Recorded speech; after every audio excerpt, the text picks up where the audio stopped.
And Dennis Baberi Wedam Esquire is with me in the studio. We're going to go through the 4 reasons that she put out, reason why she did this, and then also other matters relating to the details she gave today. It's good to have you. As always, join us. Pleasure being here. What were the 4 reasons that the Chief Justice indicated was the reason why she addressed the press today? Well, so let's start from the top. And it's a conversation that we've already been having. And she makes the case that the reason she's forced to come public to speak is because, in her view, this is something very significant, that the exercise of same should be one that could guide generations to come. Mm-hmm. She says so because she's the first Chief Justice to have been undergoing this particular process and to even be to a point where she has been suspended. And for that reason, she's saying that she's speaking out just so that Ghanaians get to know what process she's going through, because in her view, the process should have been one that would provide guidance for future occurrences and also for many to take a cue from. Unfortunately, she states that all the processes that she has been taken through is not in accordance with law, for which reason she's compelled to speak up on this particular matter. Right. You'd hear her speak about how some things in her view were not done and how things were not supposed to be done to him that were done to him. So she explains clearly that for the fact that it was a historic event and the stakes were high, much was to be expected in that exercise.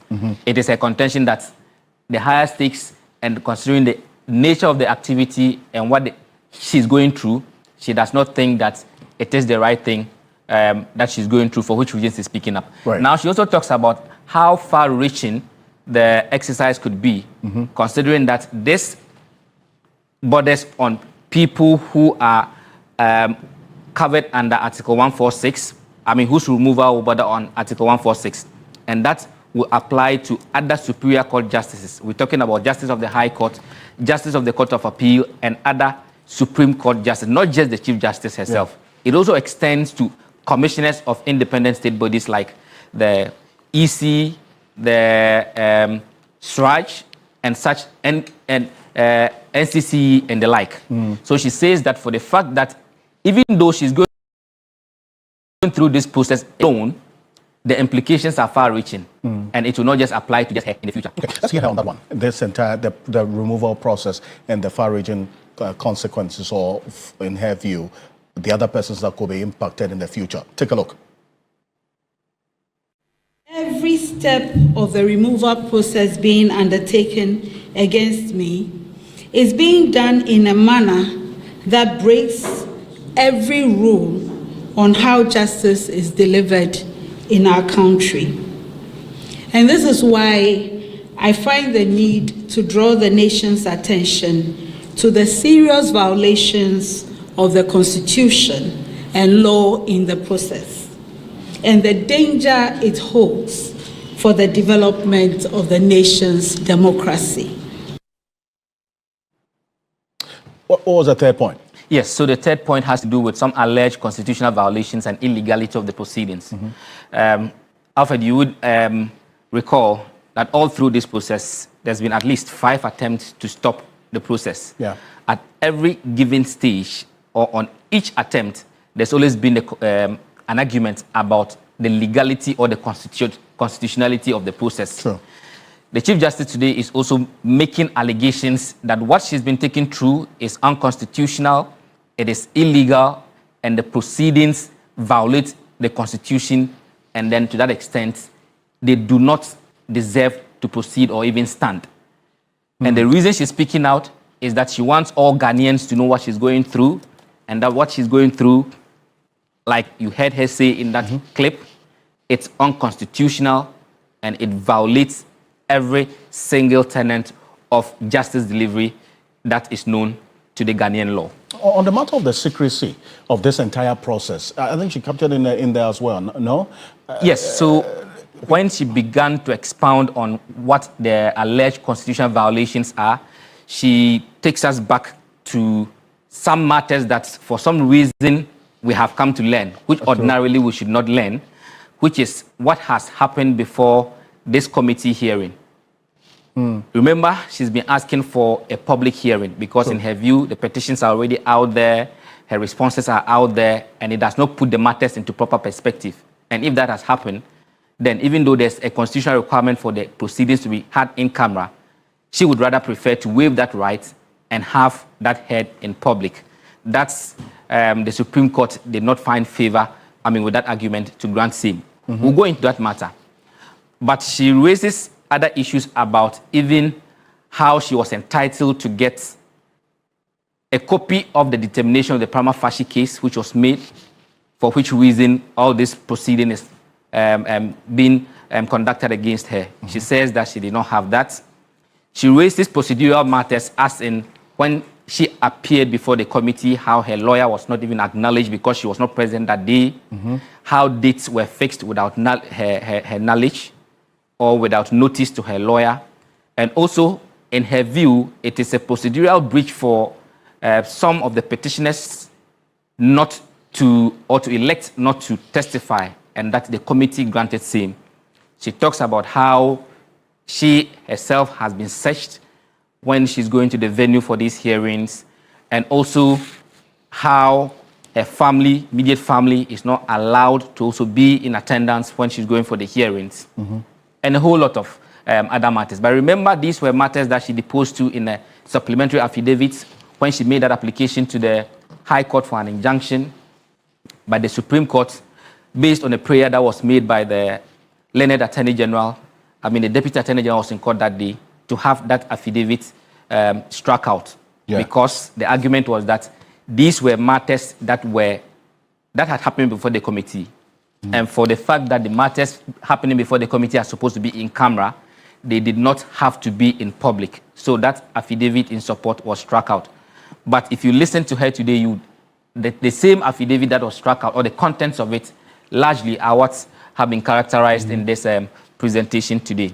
Perfect point. Now, I know you're going to flip into a bit more detail, and on the matter of the secrecy, right? She talks about an agenda of a sort that she says is being pursued under the clothing of the secrecy under Article 146, specifically about this entire process. Let's take a listen to her, and then we'll flip into the detail that you have in there.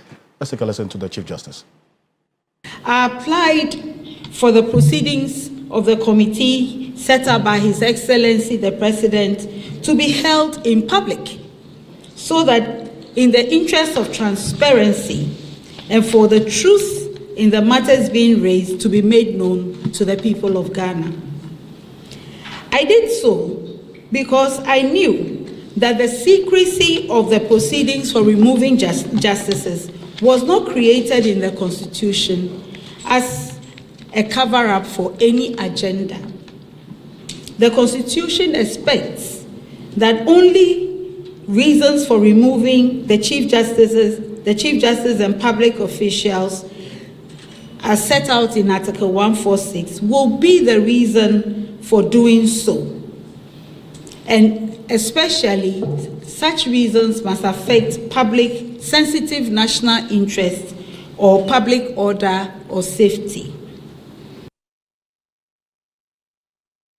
That's her view on this entire process of the secrecy as captured in Article 146, which defines, 6 to 10 defines the entire process as we've seen playing out now.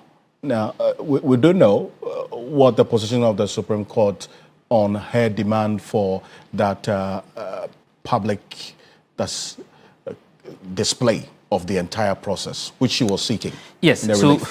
So from what we know, by virtue of some of the judgments that the Supreme Court has given in respect of this matter, it doesn't appear that the Supreme Court is willing to yield up that constitutional provision, allowing somebody undergoing this process to request for a public hearing.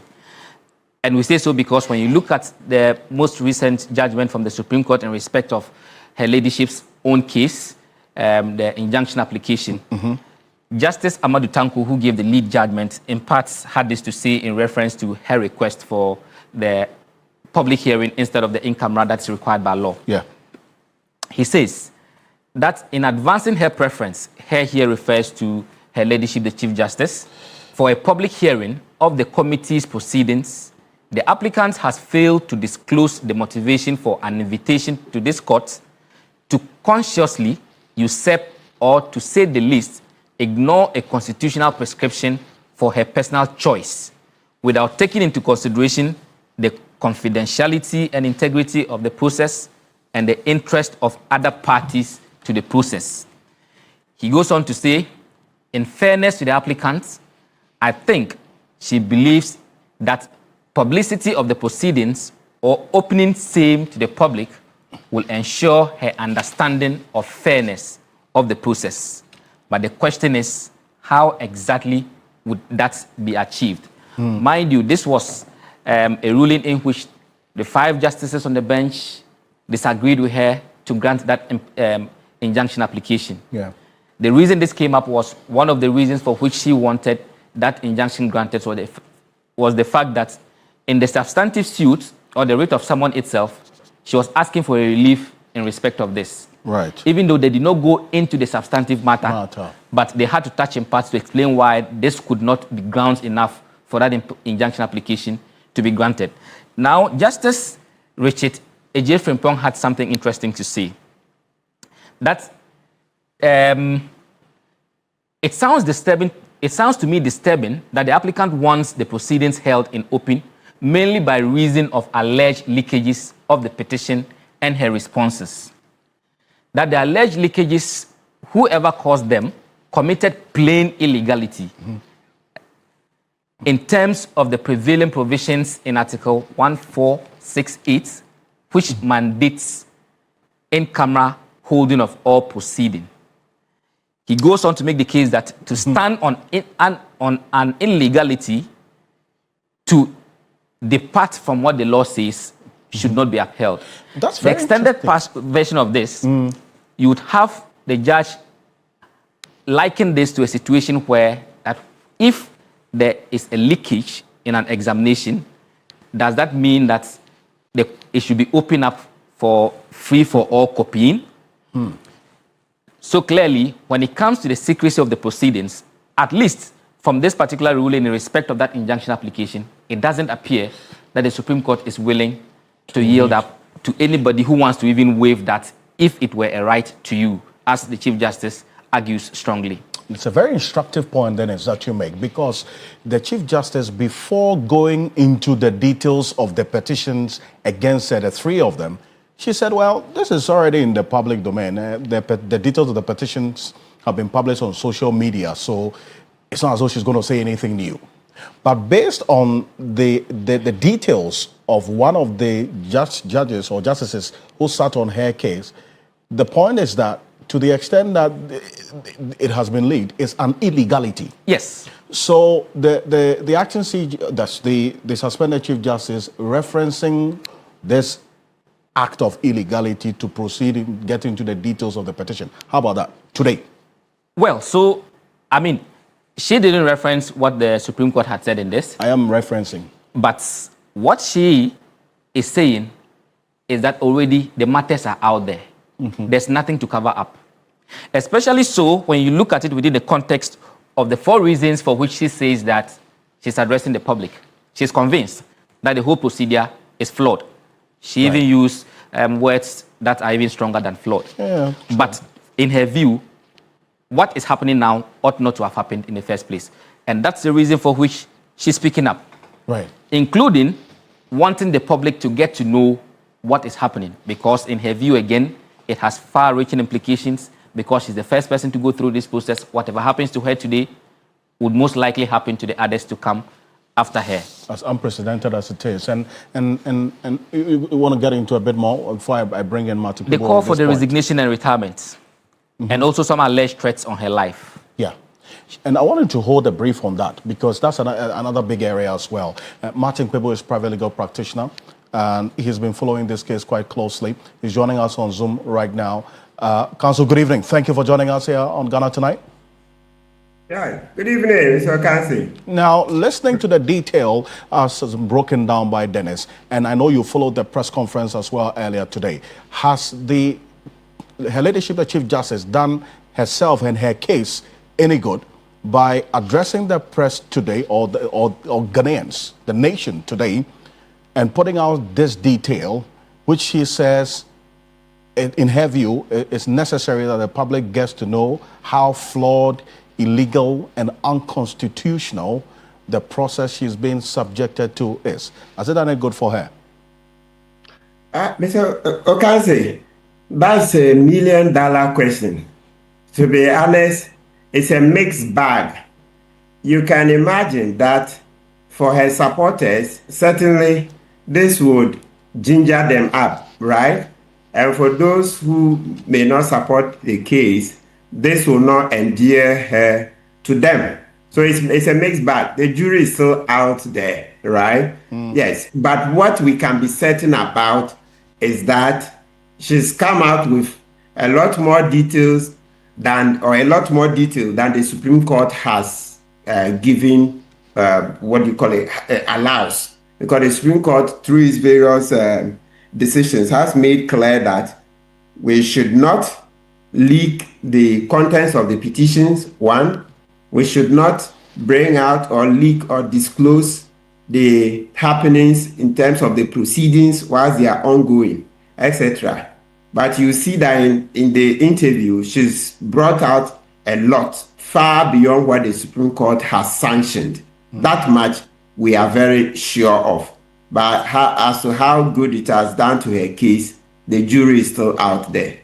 And that particular reference you make about the Supreme Court position on going into the merits of this case, she did it today. In fact, referencing all three details of the petitions and read her responses to them as well, publicly. Would you say that in doing so, she potentially has gotten herself into some contemptuous act, an act of contempt? Absolutely. She's bordering in that area, okay? Yes, what she's done is bordering in that area, and the word I'm using is bordering because, or as you have used the other word, potentially.